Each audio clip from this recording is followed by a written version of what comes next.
Good morning, WAWC. Welcome to WAWC Morning News. I'm Josh Collins. It is Tuesday, December 5th, 2012, and this is your world news. U.S. NATO behind insecurity in Afghanistan, Karzai says. Afghan President Hamid Karzai sharply criticized the United States in an exclusive interview with NBC News on Thursday, blaming American and NATO forces for some of the growing insecurity in his country. Part of the insecurity is coming to us from the structures that NATO and America have created in Afghanistan, Karzai said during a one-on-one interview at the presidential palace. However, he also acknowledged that much of the country's violence was caused by insurgent groups. The Taliban are regaining land and power lost after they were toppled by U.S.-backed forces in 2001. Meanwhile, Karzai has gone from being a favorite of Washington under the presidency of George W. Bush to a thorn in the White House's side with his criticism on American night raids and mounting civilian casualties at the hands of NATO troops. Many in Washington have also grown weary of Karzai, viewing him as an ineffective and presiding over a deeply corrupt government. GOP senator backs tax rate hike on wealthy, healthy.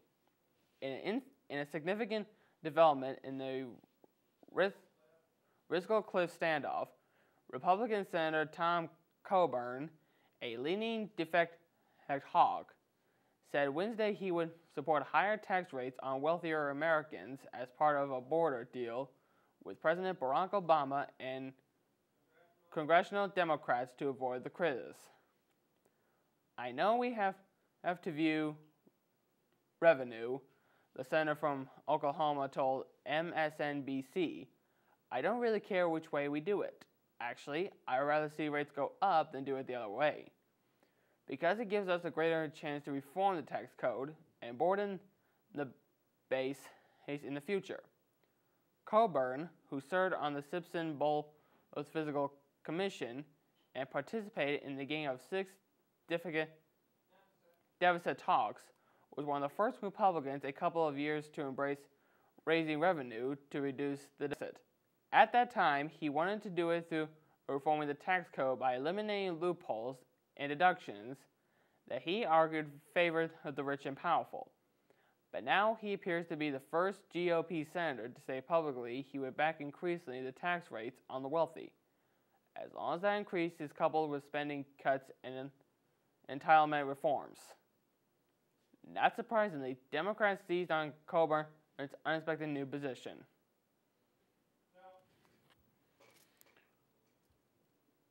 From horror to hope, boy's miracle recovery from brutal attack. You cannot die. You cannot die. The father mumbles to a bloody, mutilated boy who lies unconscious on his lap. His hand pressed down the boy's slashed open stomach to keep the insides from spilling out.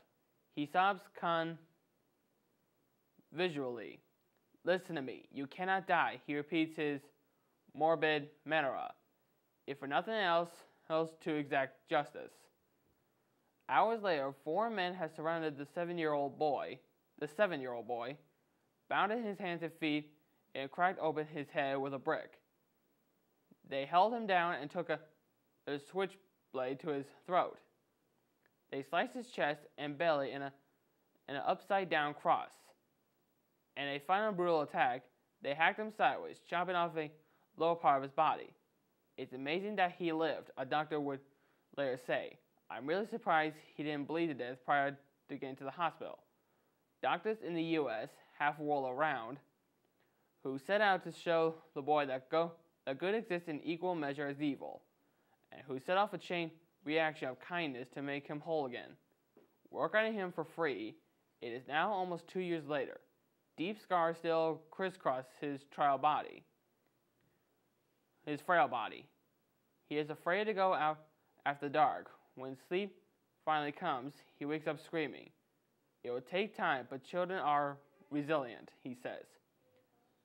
I want to become a doctor without missing a beat, he continues. because I want to save people, and when I do, I won't take any money from them.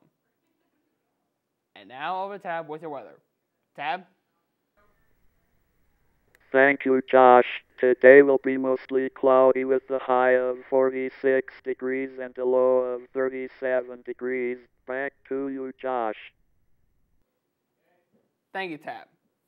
This has been your morning news. From all of us here at WAWC, I'm Josh Collins. Have a great day, WAWC.